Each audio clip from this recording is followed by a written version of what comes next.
This song reminds me of when I'm hungover, but I still have to go to work. You have to do what you must, John.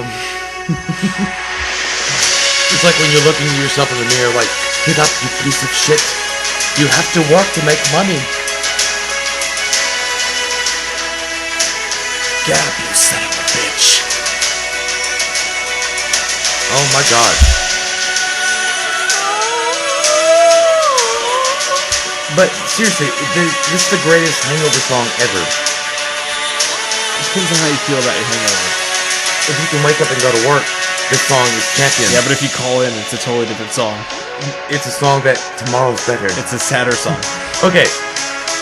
Game of Thrones, guys. Now, here's what we're going to do. Like, you know what? The truth is that I'm just going to be flat out frontal male nudity. I'm just going to lay my dick out there on the table for you guys. No. With the whole YouTube landscape the whole YouTube landscape changing. It used to be that you would do a Game of Thrones recap review, and then a whole bunch they would show it to a whole bunch of people who've never been to your channel before. And now what they do, the way that the adpocalypse has happened and we're dirty, filthy fucks, they don't show it to anybody. So it's like the same 600 people that will come to watch our view. So we thought, you know what? Let's put those in a podcast. You guys will come here. You get to enjoy the podcast a little bit.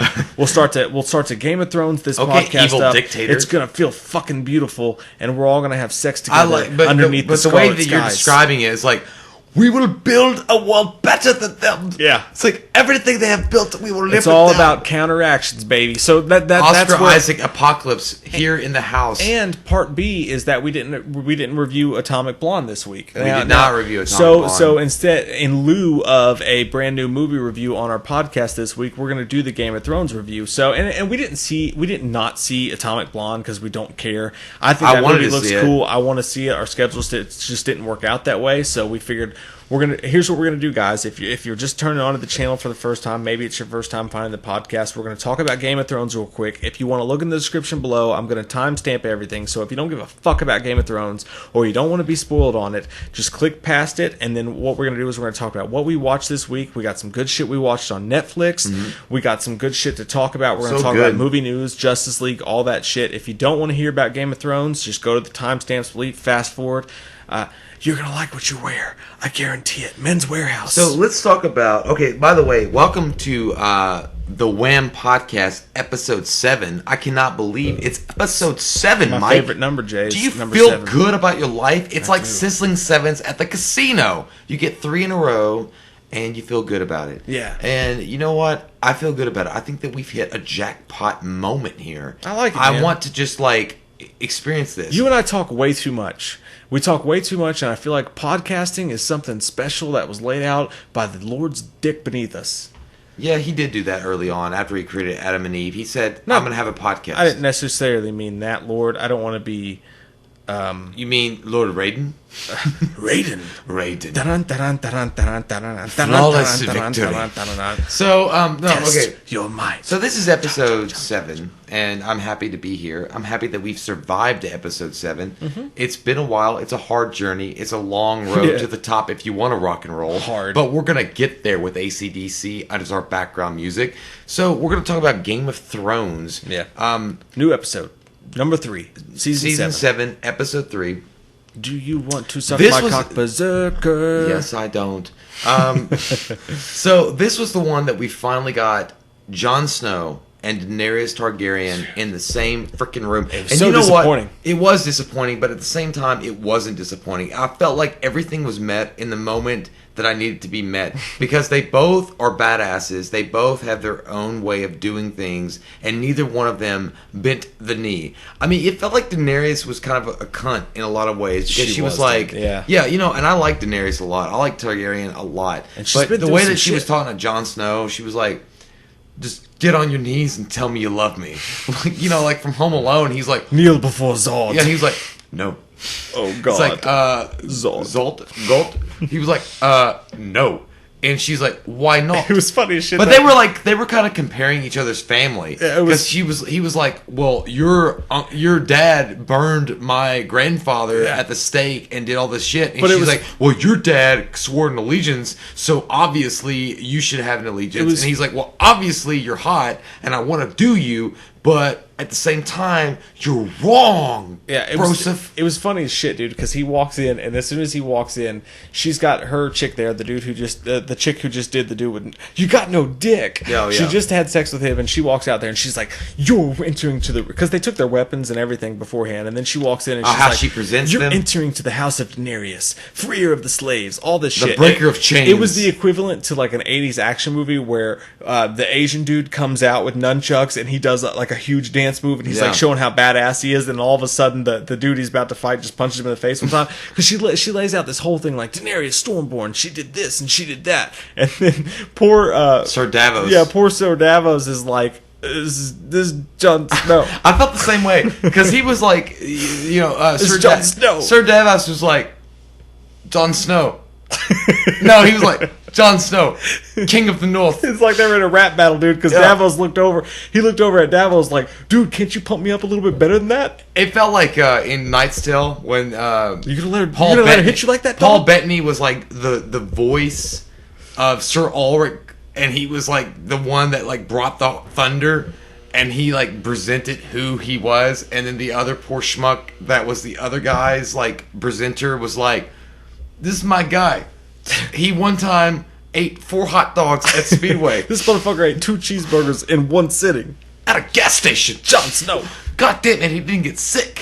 So it's the same thing. It was so bad. Davos, but it made Daenerys look like an asshole. It did. Like, there was a cutoff there. I don't know. No, it's okay. Okay, but you know what? I want to say, before that scene even happened, before the whole Sir Davos moment, spaghetti on your sweater already. Mom spaghetti.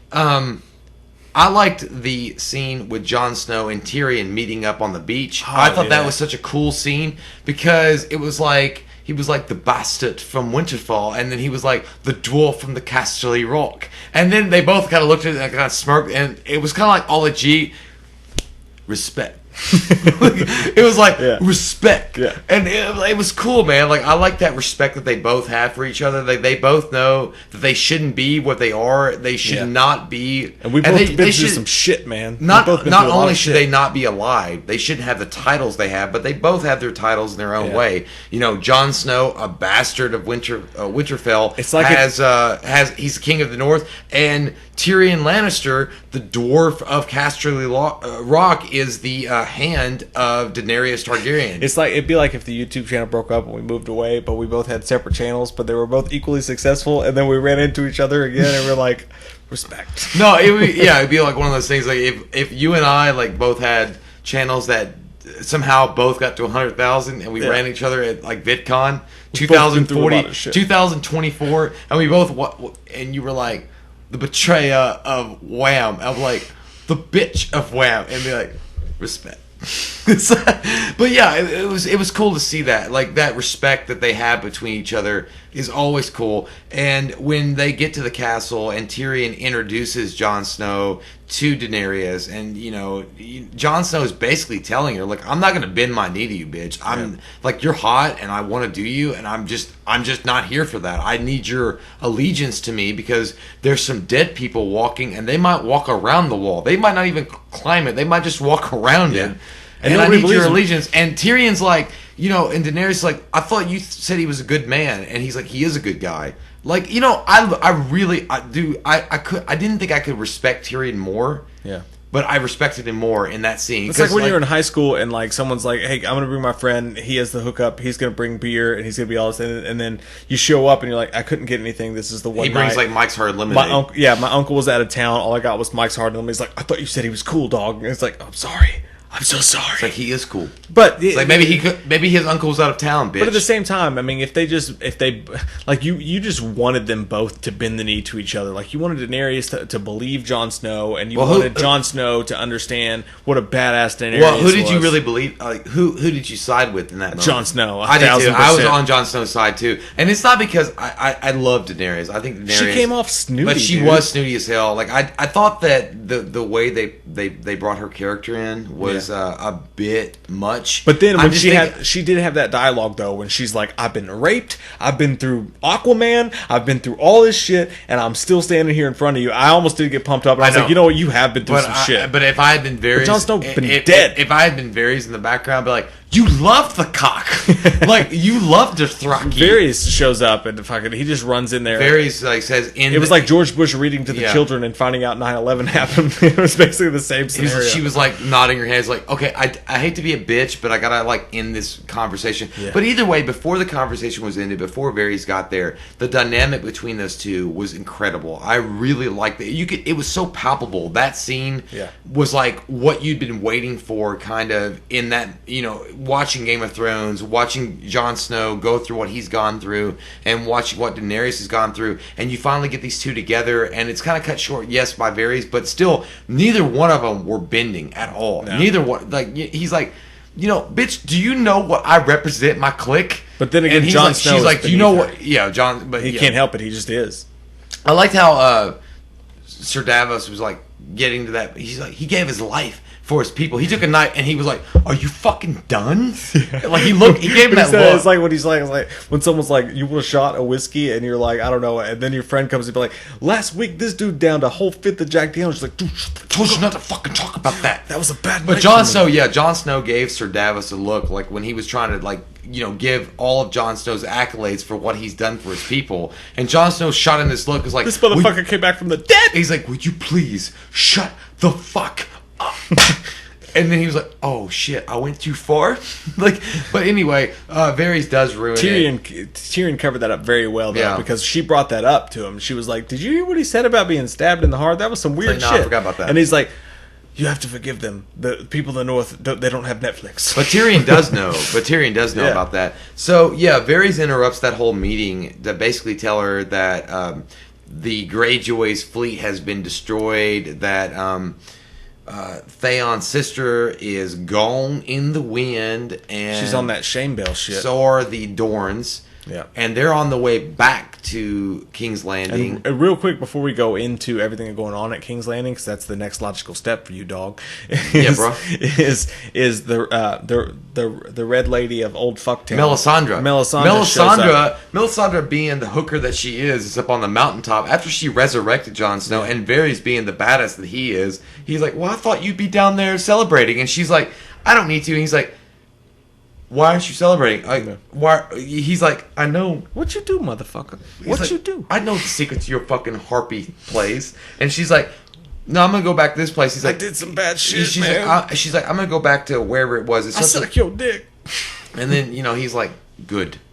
And then she's like, "We're both destined to die." Well, she said that. She was like, "I'm destined to die here, and you're destined to die here." And that brings up a whole. And I don't want Varys to die. A lot of people have mentioned that about Varys, though. Like Varys, you almost see as, if you go back to Wolverine origins, Logan and Sabretooth, they were Wolverine? Back. Yeah, they were back in the World War II. They were in all that shit like that. Like Varys seems like he's seen way more shit than he lets on. Like there's something to Varys that's deeper than we all cut off in front of him. Well, obviously he's one of the dickless. The dickless. You got no dick. But no, Varys, like, there's something to him. Like, there's something more to him than human. He's more human than the human, and they hint at that a little bit in this. Like, there's something to him. They really do shine a dark fucking dick light on that. Like, I don't want Varys to die, but if Varys I don't like Varys. I do like Varys. He looks like he sweats Taco Bell.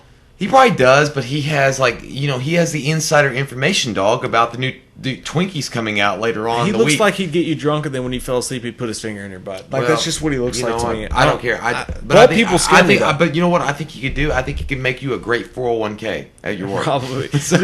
Bald people scare me. Fat, bald, sweaty people really do scare me. You racist. It's not, you racist, dog. It's not racist, man. It's white people that scare me. Black bald people don't scare me. It's white, so maybe I am racist. That was a joke.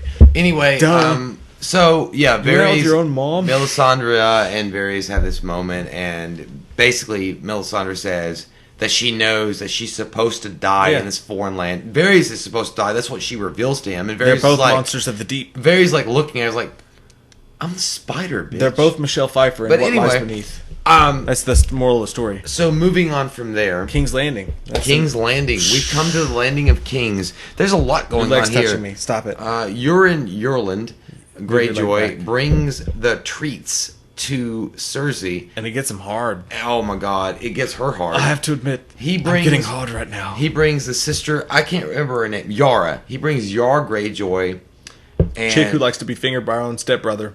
Yeah, she is disgusting.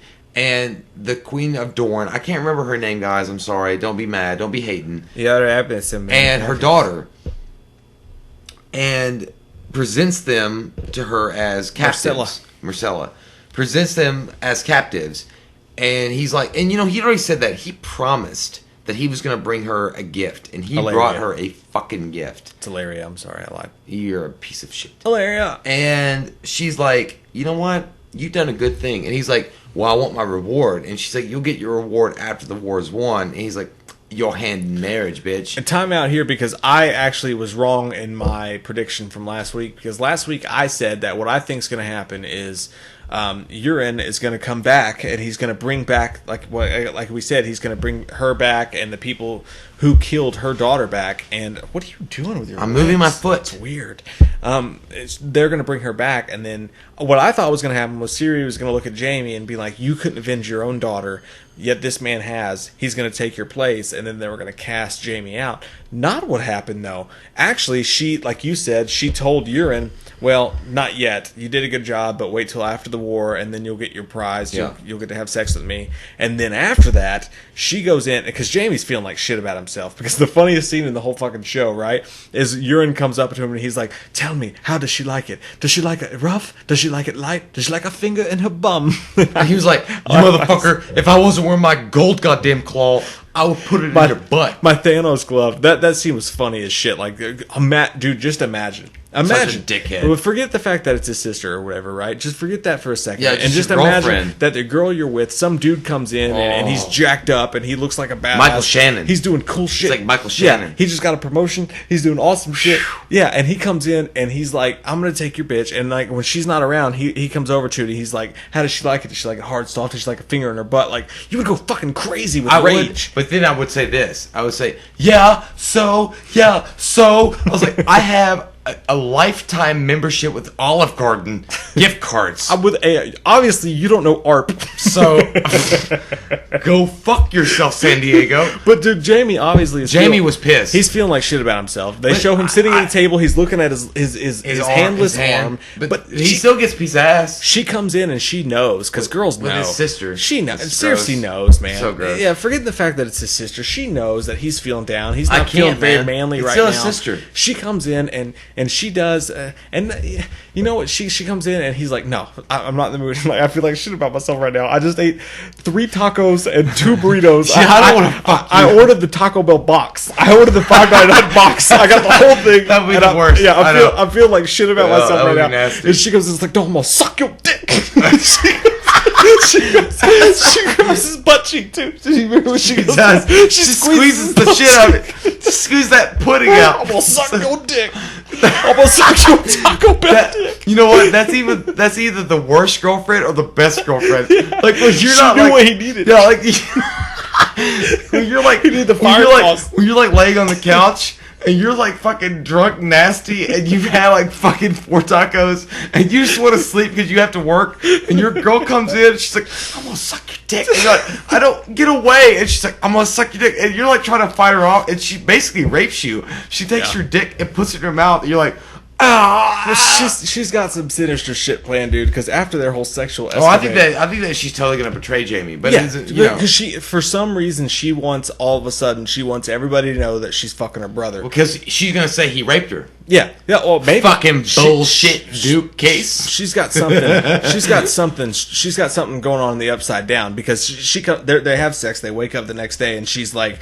And someone knocks on the door, and he's like, "Oh, I better go fucking hide." And she's like, "No, sit here. I want them to know. Let the boy watch." That was a girl. Yeah, and the girl comes to the door. But she was kind of hot. Yeah, and she's like, "We're gonna need some new sheets too, because we've been fucking on these." I like how Jamie's looked when Jaime saw her, like that girl with the pixie haircut with the black hair. She was kind of cute. And Jamie's like sitting there with his arm up behind his head. He's like, I just fucked my sister. He had that Brett Favre gray. But he was kind of like, he was doing that like weird smirk. He's like, don't judge. I did it. I know, but don't judge my butt. But anyway, Michael Shannon, Euron, definitely has got some cool cojones. I mean, he has done a lot. I hate him. And then, you know what? I'm going to say this, and maybe it's hateful.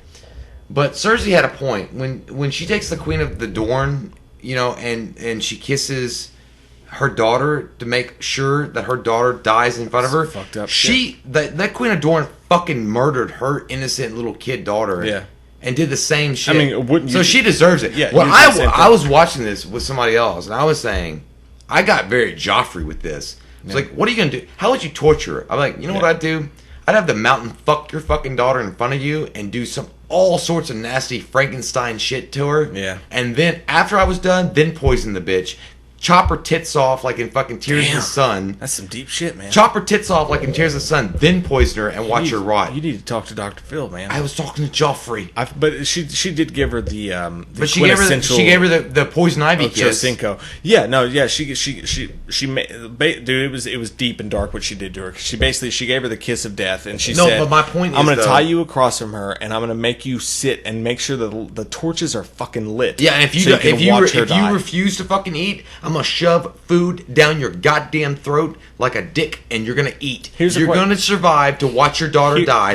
And let me ask you a question, though. Mel, let me ask you a question before you get in deep. Ask it. Do you think she's justified? Because that bitch killed her fucking daughter. No, I'd be that or worse. I'd be the same way. See, even though I'm there too. Yeah. We went to Punisher territory. The crime must fit the justice. Yeah, I'm gonna put a popsicle in your back, motherfucker. I'm gonna put a cold popsicle on your back and tell you it's a torch. But no, absolutely. Like, she got her back. But the question I was gonna ask is this: Cersei with her hair shortly growing back. No, I don't like it. Not hot to you. I still don't like. She looks kind of weird right now. She looks like a man. Yeah, but she's still. I still like it, and I would still do it, but I still feel like she's still attractive. But the haircut's not working.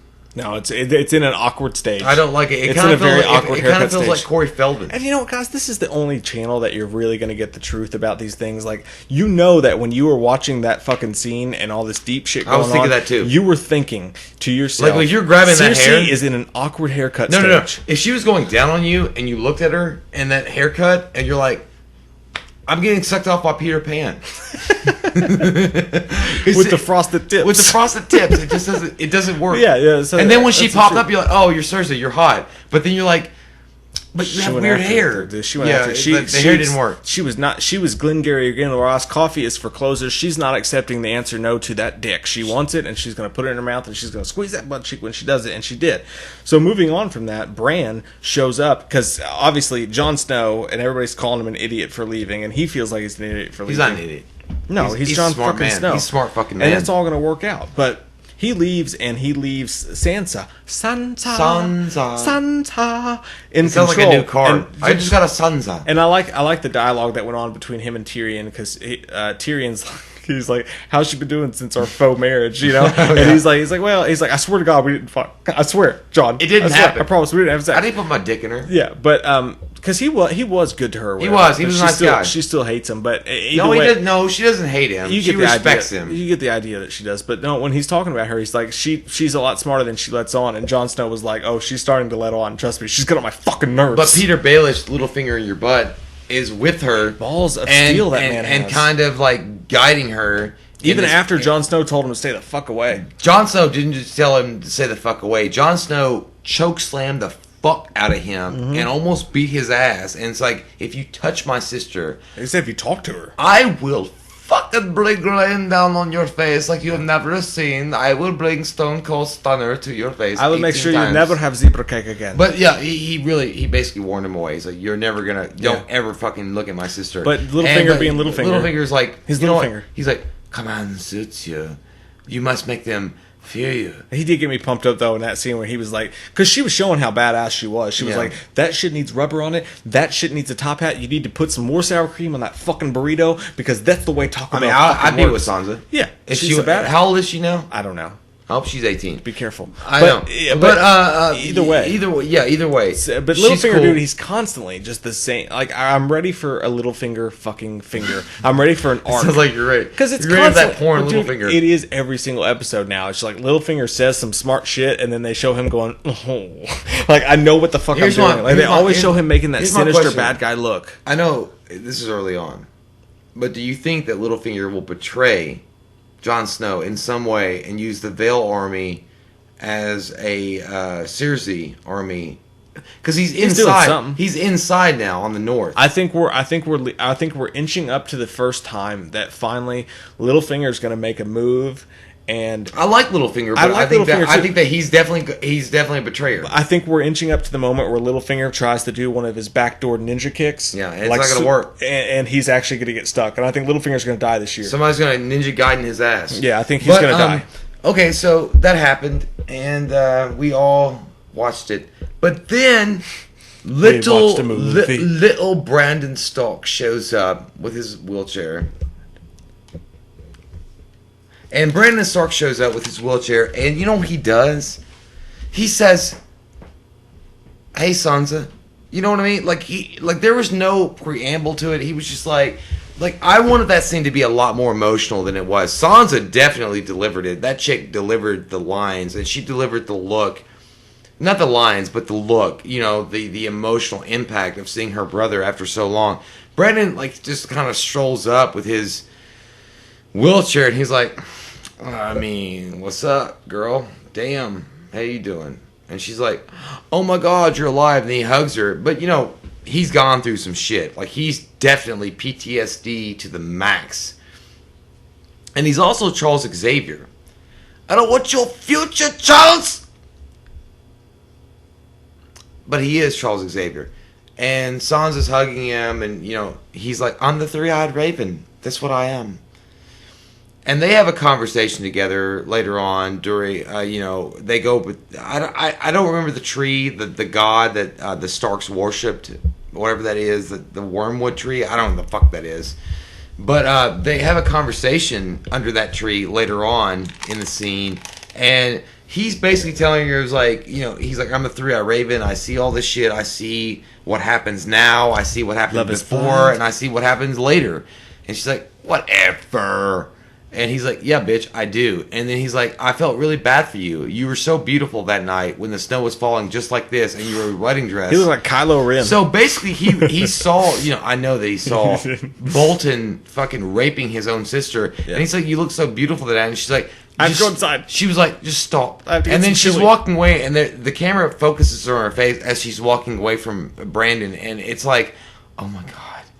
My brother is a complete hot topic emo fucking freak. She sold the fuck out of Jon Snow though in that scene though, because she was all happy to see him. She's like, "Oh, you're the Lord of Winterfell now. You just took his place. You're the big deal." Well, yeah, but you know, you have a three-eyed raven motherfucker showing up and saying like, "Hey, guess what? I see shit, man. I saw what you did in your bedroom." He's like, "No, dude, I'm the old man in the tree. Just let me be the old man in the fucking tree and leave me the goddamn shit alone." I still think he's gonna have a huge impact on the show. He's gonna be crazy. But it was cool. Shit. It was cool to see him and Sansa get back together. I really was wishing that Arya would show up at that time too, because she was absent completely from this episode. Yeah, she was not in this episode at all. I was really hoping that Arya. When I saw in the episode, oh, there's a banging on the gates. I didn't think it was going to be Brandon. I thought it was going to be Arya, and it wasn't Arya. She's on her way though. So and here's the thing: we're getting to the point in Game of Thrones where actually everything we wanted to see is happening right before our eyes, because they're going to do 6 or 7 episodes this season, 6 or 7 episodes next season, and then that's it. Yeah. So they're really having to tie shit together. Well, I'm going to tell you this. Okay, so the attack on Casterly Rock was not what I thought it was going to be. I really expected this full-out battle, and the way they started presenting it, I was like, here we go! Put your dick in your hands and get ready for epicness.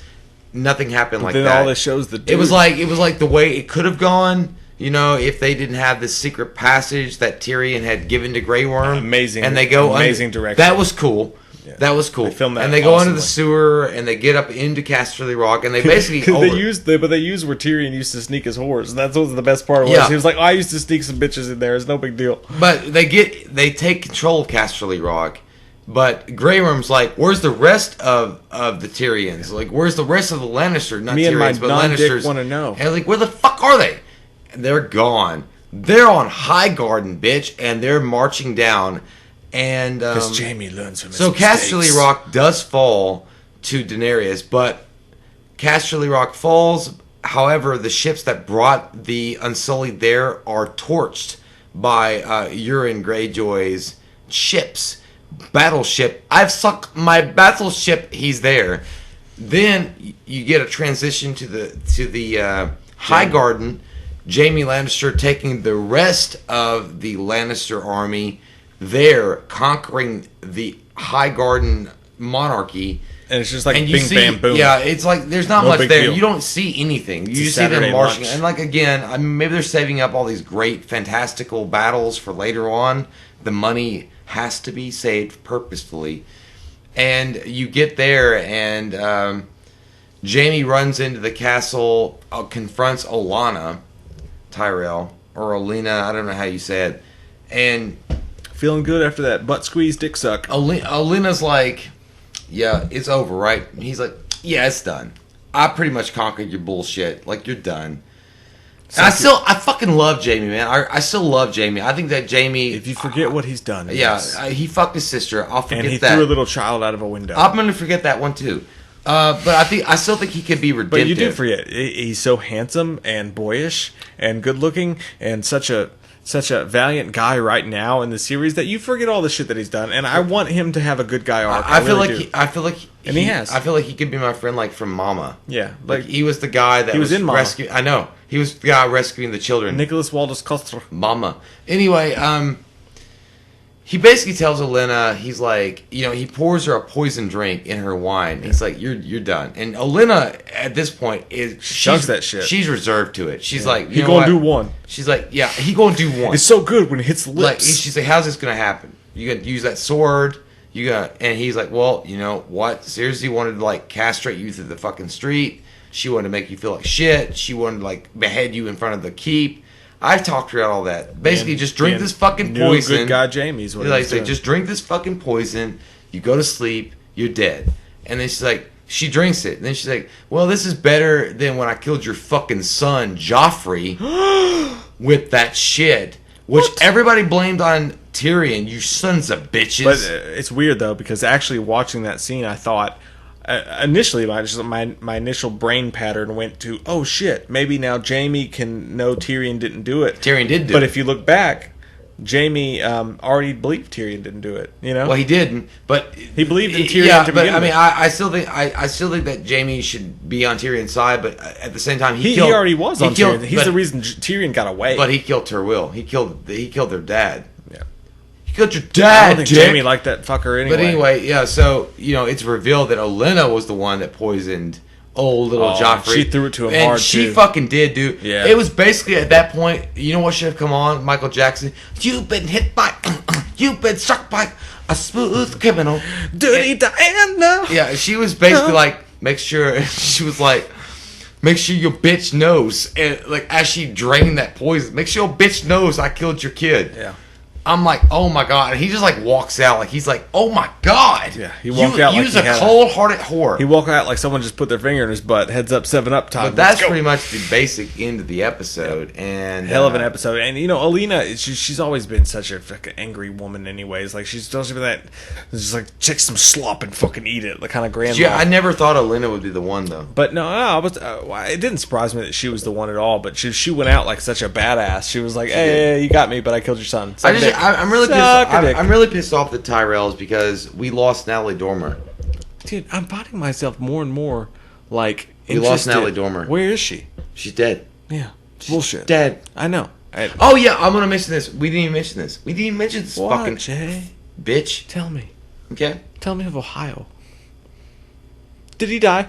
Samuel Tarly and Jorah Mormont. Right, that little small scene. McCooster fuck. I mean, yeah, it wasn't overly important, but it was cool. Some respect. Because it was some respect. Respect.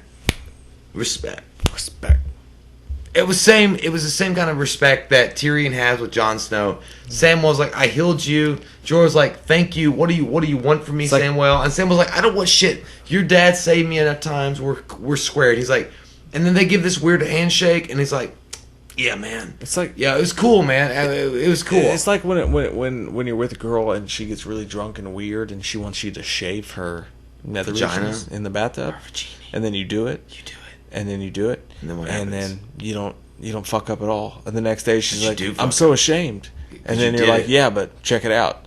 I didn't fuck up. You made a Pac-Man We're symbol. both really confused and awkwarded out by the situation. But I nailed that shit. I think what a guy would do is like, shave my vagina," and you'd be like, "Okay," and then you make like a Pac-Man symbol on her vagina. Nah, if I ever had the chance to do that again, I would have done a Nike check. Just beautiful. Just let people know that it's yours. Some Michael Jordan shit. But yeah, either way, that was a cool scene, man. That was another cool, respectful scene.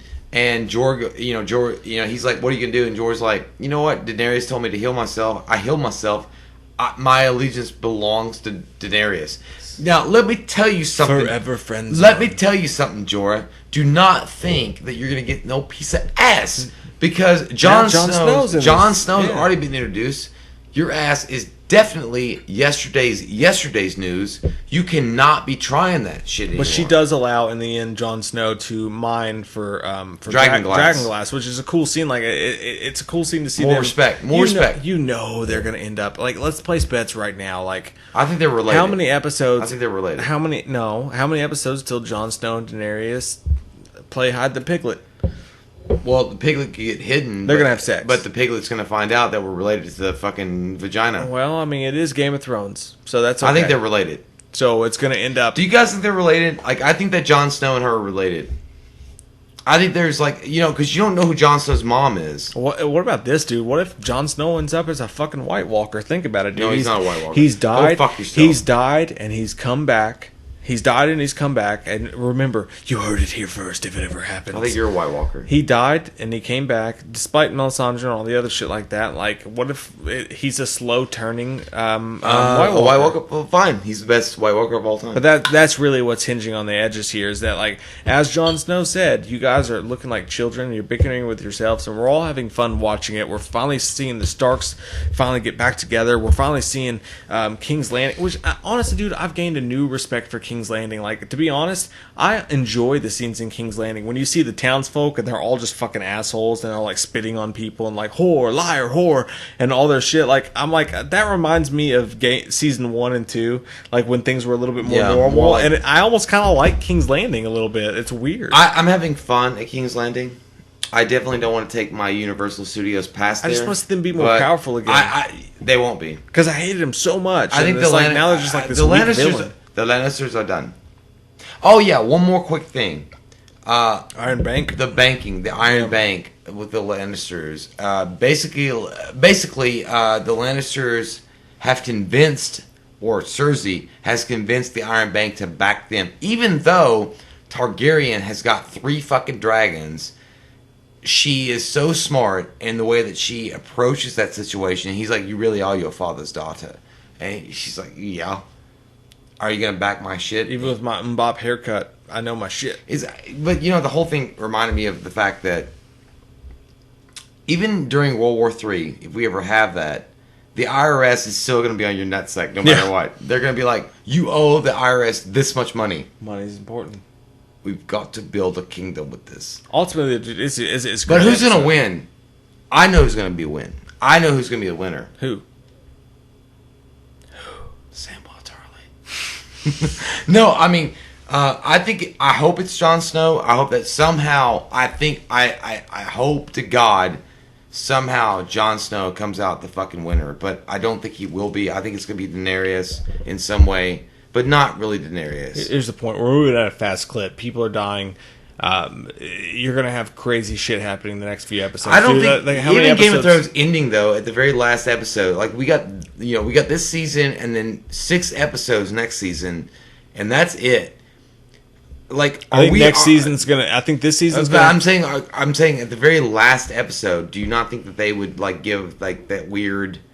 Well, we don't know what happened. Like, I hope they don't go that lost bullshit. Nah, dude. I think what's going to happen is that this season's going to play itself out, and we're going to sort out the Starks getting back together officially, fully as a whole, and we're gonna work out everything between the humans. And I think that last season, that next season that's coming up, is going to be 100% balls to the wall, humans versus White Walkers. Whatever's left of the humans after the wars, you're finally going to have someone on the Iron Throne. Yeah. They're going to be the true fucking leader. I think that's what's going to happen. It's going to be a decimated kingdom, and whatever's left with the scraps whatever scraps are left. I'm telling you, man, there's something weird going on with Jon Snow and the White Walkers. I think that he may be a fucking White Walker. He's the Night King. Something. I don't know. Something. I don't know. I may be far off. You may call me stupid or whatever, but I know what it is. The fact that Jon Snow's been dead and he's alive now, and just the way he's starting to look, and there's something about his character. I know what it is. There's something that's going to tie him into the White Walkers in the future. I can feel it in my bones, Sheriff. I know what it is. What? He's Sub-Zero. Get over here. That's Scorpion. All right, so we'll be right back. We're going to take a quick piss and smoke and shit break, and then take a dump. We'll talk about what we watched this week. We're going to talk about some movie news and all that glorious goodness. So the Game of Thrones review has come to an end. This episode's a 9? 9.0, yeah, for sure. Great episode. There's so much epicness ready for us. Commandant. Yeah. So bring it to our face. At 40 minutes and 20 seconds, we are done with the Game of Thrones thing. We'll be back with more shit. Okay, we're back. We is back and feeling fresh and sexy with new panties on. How are you guys? Nice. Did you guys get used panties or did you wait? How are your underpits smelling? We got what we watched this week coming up now. Now, we just did a podcast a few days ago, so we don't have a lot of shit that we've watched since then, but... I'm sorry, you don't. I have a lot, but I just watched tonight with I'm not interested. With my kid. She was like, I want to watch a movie, and I was like, let's watch a movie together. And we discovered Richie Rich was on HBO Live, which we I got the HBO Live thing just so we could do the Game of Thrones. You can't not watch Richie Rich. Right, Richie Rich, Macaulay Culkin. It's one of those movies, dude, that it's just, I remember, the only thing I could remember from it from when I was a kid was that he had his own McDonald's, and I was always like, fuck, I want my own McDonald's. That would be a fucking... Dude, if you could go in your basement and just order, like, a Big Mac whenever you want it. Whenever you fucking want it. Dude, that's the question of the day right here, is if you guys could... If you were so rich that you... Mike, whenever you want it. I know, it's crazy. Like, right now, we're drunk. Two things. We're going to go into some McDonald's conversation here in a second, because I got to tell you about something. I want to hear about that. But I'm just saying, Mike... What? Drunk. Right now. Yes. You could go downstairs and have a McDonald's Big Mac in your face. That'd be fat as shit. As many as you want. It'd be amazing. Well, you can have a gym right next to it, bitch. I know. And just fucking do it. You could eat Big Macs. You could do legs, bitch, all day long. I'm not doing legs. That's just not happening. I'll wear pants. Because you're good. No. Do better. But dude, seriously, like, that's the question of the day right now. If you guys could have the podcast question of the day is, if you could have any fast food restaurant and you could own it and you could have it in your house to order whenever you wanted to, what would it be? What would For yours me, be? It would absolutely be Taco Bell. Now, I know that there's 1,000 different, like, I like Taco Mexican and taco food chains. You got Chipotle, you got all that shit. You got Sombrero if you live in California, which I've never had, but I want to try, and all these great things. But for me, Taco Bell, they're coming up with so many new menu items. They got so much cool shit coming out that it would always be a little bit fresh, a little bit new. I would definitely go with Taco Bell. You know what I'm thinking, man? What? I'm going to go outside the box right now. Yeah. I'm going to go outside the Arby's. That would be your go-to? Well, not my go-to. That's what I'm saying. What's the one? Well, I mean, it would be Taco Bell, but it'd be Taco Bell. So yours would be Taco Bell too. Yeah, but I'm saying if you wanted something like different, if right now you just want Arby's, we've got the beefs. I understand. We've got the beefs. We got the meat. I don't care what the fuck they said. Okay, so Taco Bell is our go-to for definitely. Like, if you were gonna have like your own personal restaurant, your own mansion. And I want to talk about something else too while we're talking about this, because well, first I'll knock Richie. Dad not found. Dad not found. I'll knock Richie Rich out of the way really quick, and let me just say that Dad not found. It's a great movie because you get to see what a kid would be like if he had everything. And the movie's what I love about the movie more than anything is it's very hopeful. Like, you got this kid. Was Michael Jackson the producer of this? Because I felt like what Richie Rich was what Michael Jackson envisioned himself. Like this really rich kid that had no friends because he was so super rich, but then made friends with like the fucking baseball team, and invites him over, and he's a kid with them. The thing about this movie, dude, is it's so good-hearted, because even what I absolutely love about this movie is that even though the dad and the mom and Macaulay Culkin's character, they're so rich, like they're rich beyond they're the richest people in the world. Like he's constantly Bill Gates he's rich, constantly on the phone with the president and shit like that. What I love about this movie is it takes a lighthearted, happy approach to it. Whereas like none of these rich people are assholes except for the one bad guy, right? They're also happy and positive and good people. They're like they're like Bruce Wayne's parents. Like, it'd be so easy to make this kid's spoiled and make him kind of an well, asshole. He kind of was spoiled. No, he was spoiled, but he was a good kid. Like, he was still cool. Like, he would hang out with the other kids, and he would still be normal. And like, he was more well-rounded than the poor kids were even. And I love that because like it'd be so easy to make these people assholes just because they're rich. But this movie took such a positive approach to it. It was refreshing to see. Moving on from that, I like your panties were white this day. I'm just telling you, buddy. I get skid marks just like everybody else. You didn't have like G-strings. You had granny panties on this day. But let me ask you this question though. I want to talk about this real quick. Speaking of, we're going to talk about Richie Rich was a great movie. It was, but Taco Bell, McDonald's, all this stuff like that. I want to talk to you about something that happened to me the other day, Jay. That's not involving what you watched. Okay, police. You're killing us. I want to tell you about something that happened to me. Tell me what happened. All right. The other day I didn't feel very good at work. And it had been like, because of schedules and stuff that happened, I hadn't had a chance to go to the gym. I like to go to the gym 4 to 5 times a week. I didn't get the chance to go. I wasn't feeling very good. I was feeling sick. You really believe in those Arnold tapes? I do. I do. Getting a pump feels like coming, just like Arnold says. But I hadn't been to the gym in a couple days, and I was feeling pretty sick. I wasn't feeling very good like myself, and I busted it through the work day. I made it through. I got home, and I was like, I feel like shit. I don't feel good, but I'm gonna go to the gym. So I told myself, I was like, what I'll do is I'm gonna take my pre-workout, and that's gonna force me to go to the gym. Because once you take your pre-workout, dude, you don't not go to the gym. So you don't. What if you took the pre-workout and you want to go rob a bank? Well, I mean, you could. What happened to me? Like the thing is once you take your pre-workout in 30 minutes. What if you took a pre-workout and wanted to go to work? You'd be fucked. Here's what happens when you take pre-workout. 20 to 30 minutes from that point, you're going to get hot, you're going to get sweaty, your face is going to start itching, you're going to feel rambunctious, and the worst part is you could be the greatest employee of all time. Your face is going to get itchy and hot, and you're going to want to itch it and scratch it. Do you poop your pants? That's what I'm getting at. I didn't feel good. I felt like I kind of had to poop, but I ate a banana, and I was like, I didn't just take my pre-workout, but I took double what I usually take to force myself to go because I just felt like shit. Like you were being sexual. For me, with my ADD and the way my life works, when I go to the gym, I just feel better and I can move on with my day. And I was feeling like shit. I hadn't been in a couple days. A lot of stuff was going on. I took my pre-workout and I forced myself to go to the gym. So I walk in, I go to the gym. I'm gonna do chest. I lay down. I'm gonna do the bench press. I do 3 sets of bench press with William.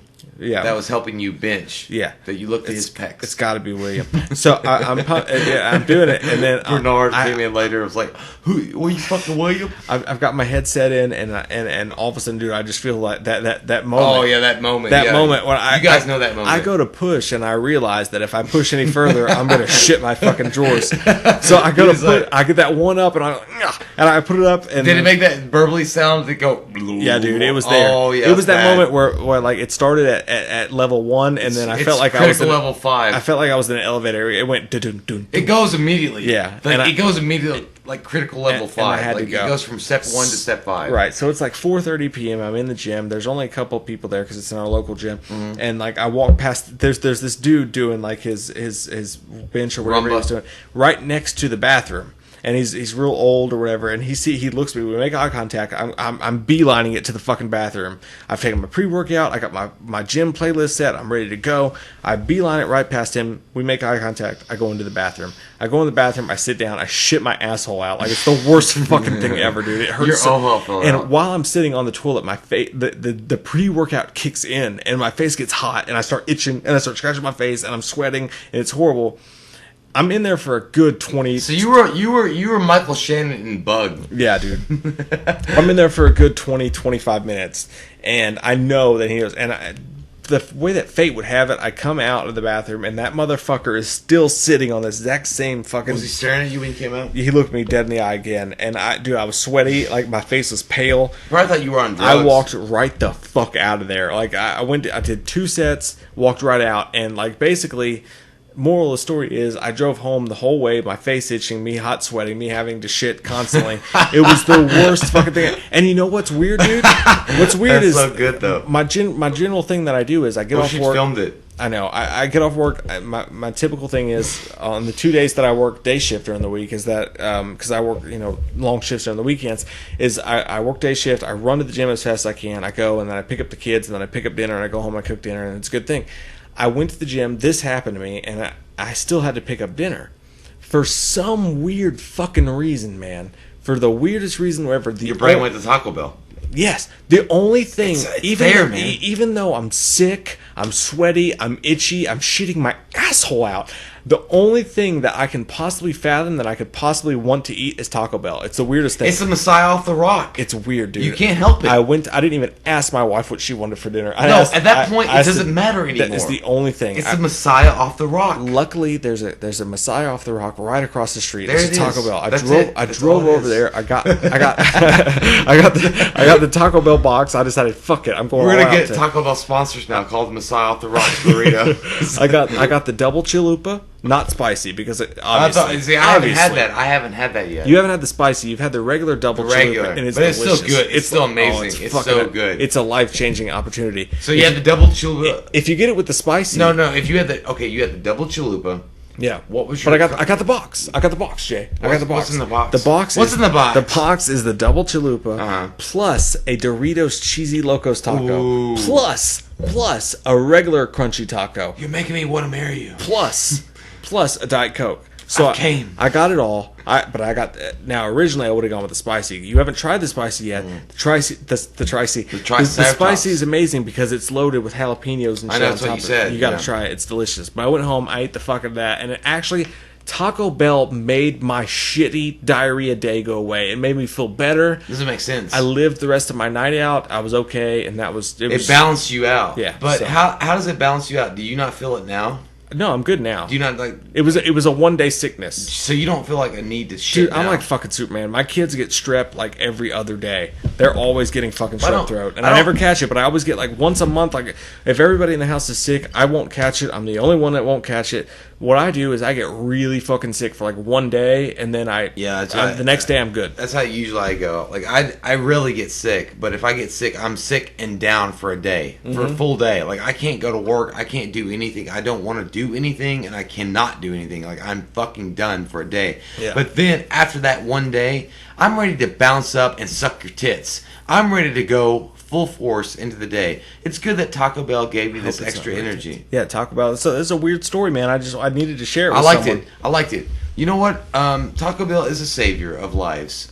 You would think it'd make it worse, though. No. Taco Bell has saved lives, man. Taco Bell has been those moments when you've been drunk. And you need something to absorb. Dude, last week, you and I, we were supposed to do the Comic-Con trailers that night. A bunch of fucked up shit happened, and we couldn't do it. We ended up at Taco Bell. Yeah, I'll tell you. Okay, I'm gonna give you guys what happened that night. Just from Taco Bell. Just from Taco Bell. The guy that we talked to. Yeah, the guy. And we did this whole. I literally pulled up to the drive-thru window and I was like, "How you doing?" And he was like, "How you doing?" Like he did the whole like fucking thing from Friends, and then he gave us a card after he gave us our burritos. And it was some rock channel. I don't fucking know. No, that was the whole joke, dude. Is that we got up there and you were. I was drunk. But he gave us. You were like, "How you doing?" And he was like, "How you doing?" And then you were like, "How you doing?" And he was like, "How you doing?" I thought we were gonna have gay sex. Yeah, on the intercom. But of course, but he gave me a rock card. It was a rap card. Was it rap? Yeah, dude. He was like, "Hey man, you ever get on SoundCloud?" He was like, check out mummybeats.com. Mommy Beats? Whatever it was. Yeah, it was something like that. It was so expected. Yeah, and he's like, check that out. Like, fucking tweet that shit. I'm like, yeah, I'm not going to do that. It was really weird. Just give me my goddamn burrito, my fucking hot sauce, bitch. And we drove away. But yeah, that's what happened. Anyway, moving on from that. What else? What did you watch this week? Other than my tales of poop. I watched The Astronaut Farmer. You bitch. Why don't you choke on that all the way down to your fucking tail hole? Billy Bob Thornton was a magical piece in The Astronaut Farmer, okay? He was a seahorse. No, he wasn't. He might have been. Look, I like that movie. I don't know why I like that movie. I like that movie of hope. I like that movie of, like, a dude in his fucking barn built a rocket ship and launched into space without the government saying, you gotta do it the way we say you do it. And he's like, fuck you, with a Gene Simmons finger, and does it anyway. Like, how's that not cool? I'm with you. It's Billy Bob Thornton, man. I'm with you. It's Billy Bob Thornton. Yeah. He one time fucked Halle Berry. No. Angelina Jolie. Angelina Jolie. Both. He did fuck them both. Both. But anyway, I thought it was a cool movie. I always liked Astronaut Farmer. I thought it was it is very Disney, and I get that, but I thought it was a cool movie. Like I don't know what it is about that movie, man. Like that I liked so much. It felt more like a very inspirational. Like, don't give up on your dreams, and even though everybody else is telling you that it's impossible and you can't make it and you can't do it, there's no possible way that you're going to be able to make this fucking rocket fly to space, and your kids aren't going to believe in you. Billy Bob Thornton is still saying, I wore a vial of Angelina Jolie's blood around my neck when I was with her. There's nothing that I can't do, so fuck you and fuck you AT&T and the government. I'm going to go to space. And he did it. He did it. Now that's a synopsis I can get behind. Good for you. I wasn't interested before, but by God. And then, so the last movie I watched this week was Monster Squad. And I didn't really want to bring up Monster Squad until October, because there's really no point. Monster Squad is a definite classic movie. I don't think it gets the respect that Goonies gets. It really doesn't. Like, Goonies gets tons of respect. And I love Goonies. Goonies is a great movie. Lost Boys, great movie. But when you mention Monster Squad, some people are like, what's Monster Squad? What's that about? It's about the coolest fucking concept ever. You've got Dracula, the Mummy, Creature from the Black Lagoon, Frankenstein, and Wolfman. He's got nards. He's got nards. Taking on the Monster Squad. They're basically Goonies that are like 6th graders, 8th graders, 7th graders, middle schoolers that are just hanging out in a fucking treehouse that will fuck you up with stakes to your heart and silver bullets. Man, that movie was so... It's a fun ass movie. It was fun, man. My favorite thing about that movie is the dad and his son watching the drive-in movies from the rooftop. He brought him Burger King. Yeah, and like he was eating the fries. Yeah, dude, man. I was that's like, the dad I want to be. My dad. Yeah, that's the dad I want to be. That was the dad. That was the best dad. Fuck yeah, that's a great movie. So yeah, Monster Squad. Maybe we'll we've already reviewed it once. We'll re-review that for you guys. At some point for sure, man. That's a great movie. It deserves it. The only other two things that I watched, man, were both Netflix episodes, and I've actually been watching one of them for a while, and that's Riverdale. I'm bored. You made fun of me for this. Yeah, I know. The Dance of Rivers. Riverdale is based on Archie, the comic book series. Okay? Like the actual comic book? It's based on Archie. So it's Archie. The main character is Archie. His love interest is Betty. There is... Is Riverdale Riverdale, the town? The town. Well, I want to watch it. Now you're already... It took 30 seconds, and you went from fuck you, Mike, to I'm interested. I didn't know it was Archie. Now, you went from fuck you, Mike, to fuck you, Mike. Now I want to watch it. Why didn't you watch it with me? You've been too far. No, I go into the sea and I saw something. Dude, it's great. It's actually a fucking great show. It's on the CW is where it first premiered, so you think obviously it's going to be whatever. So, but I mean, it's Archie. It's an Archie-based series. Like, it's based on the characters in the Archie universe, but it's goth and dark and based on murder. That's not Archie. No, but they take those characters and they tell a goth / murder / sex / all this stuff, and they make it super R-rated and super crazy. Oh. Not R-rated because it's obviously on TV, but at the same time, I thought it was on Netflix. No, it's on Netflix now, but it originates on the CW. Oh, so but dude, this show is so fucking good, man. Like, it's so surprisingly good because even Archie himself, the dude who plays Archie, is like this guy. He just fits it so perfectly, man. And like the characters are so perfect for who they would have been in the comic book versus who they use for this versus how. And Skeet Ulrich is in it. He plays like a biker gang member. Skeet. The dad, you remember the dude from Dead Man on Campus, like the main guy. He plays one of the fathers. The one that was like, it's so smooth. Yeah, he plays one of the fathers of the people in the episode, and it's basically the show starts off with this kid ends up dead, and the whole town's wondering why. It rocks the whole town. It's a very Scream. But what you're saying, it's very Scream-like. So it's Archie and Scream universe. It's sort of like that, yeah. But there's a whole lot of sex. There's a whole lot of jocks versus nerds. There's a whole lot of. Is there Betty? Jughead is a guy who he's his dad is actually Skeet Ulrich, but Jughead is a guy who's he's a journalist type of kind of nerdy guy who's Archie's friend, but they haven't been close for a long time. But he lives in a drive-in movie theater and he's obsessed with film. Dude, it's actually like shockingly a really really good. I want to watch it now. And interesting show. Like you'd be into it if you actually took the time to watch it. I'm telling you, you'd be interested. I'm halfway through the first season and I absolutely love it. It's the thing is it's like that we've already explained it. I mean, it's Scream mixed with the Archie universe, mixed with this goth feel. It's fucking good. I feel like Dr. Evil. It's so crazy. Yeah. It might work. It's soap opera / goth / emo / high school horror movie. It's so fun, dude. It's really good. I've been watching that, and I'm really excited about it. And I've also started the new Netflix original series, Ozark. Yeah, I work with a girl that has been into Ozark, and I thought it was just about a really bad boat company that went bankrupt. It just sounds like, you're like, I watched this show about Ozark, and you're like, oh, it's a documentary about a show, like a couple of guys that invested into a boating company. Trust me, dude, you'd be into this show. No, I know, Jason Bateman said, no, I know what Ozark's about now. Yeah. But it seems like a badass premise. It's good, dude. Jason Bateman actually directs the first episode. He's the main star in the show, and basically what it is he's a guy he works for this financial company or whatever. He seems like the typical Jason Bateman character. Straight. He's straight-laced, very serious or whatever, but what you find out is that he has ties to the mob, in which him and his financial institution are taking the mob's money and they're laundering it for them. But as far as the first episode goes, he's actually a secret millionaire because he's been laundering this money secretly on the side. It turns out that his wife's been cheating on him, like hardcore cheating on him. I don't want to watch this show anymore, dude. It's fucking batshit crazy. My wife cheated on me. It turns out that his wife has been cheating on him, and then it's very Breaking Bad in that him and his wife, who he finds out has been cheating on him, have to navigate this scene where the only way he can possibly save his life is to beg this mobster to let him live by saying, he pulls out a brochure out of his pocket and he's like, I can launder all this money. I'm gonna go from California or wherever they are, or New York, to the Ozarks, and he's like, I'm gonna open up all these new businesses, and we're gonna clean your money through them. And he sells this big load of bullshit.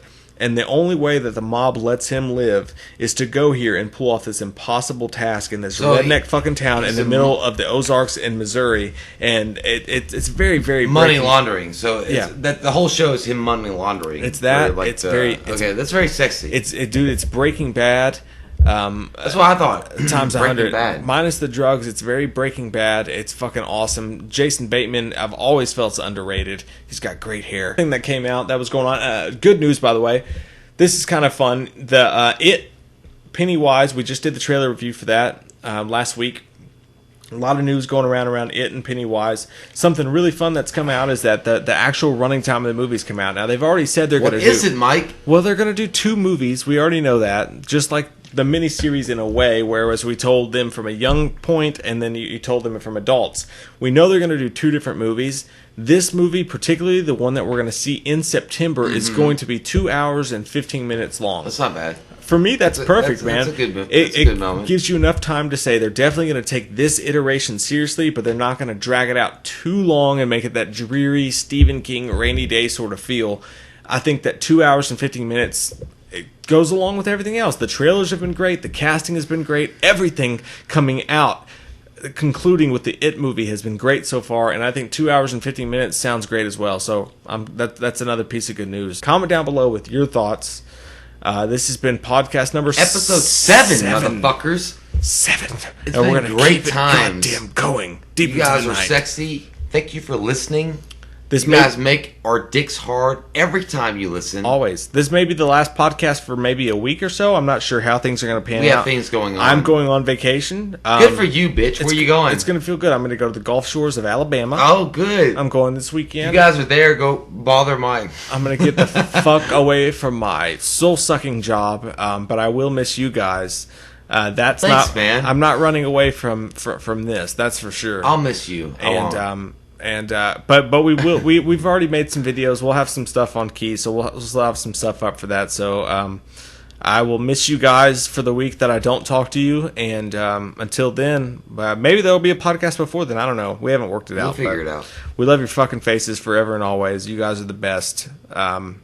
can't fucking believe that you guys actually listen to us. I know, it's so insane. Love us the way you do. Follow us on Instagram, Facebook, all that shit. It's just it's fucking amazing. And without you guys, we wouldn't be sitting in the chairs we're sitting in right now at the time of night we're sitting in right now. Yeah, we would not be doing any of the shit that we're doing, and I would not have an escape in my life. So thank every single one of you to the bottom of my heart and from Jay's heart.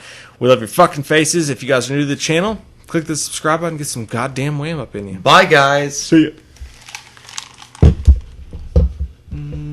Can't find the stop button. Where is the stop button? All the way to the... We watched a movie. Yeah. We watched a movie. We watched it. We watched a movie.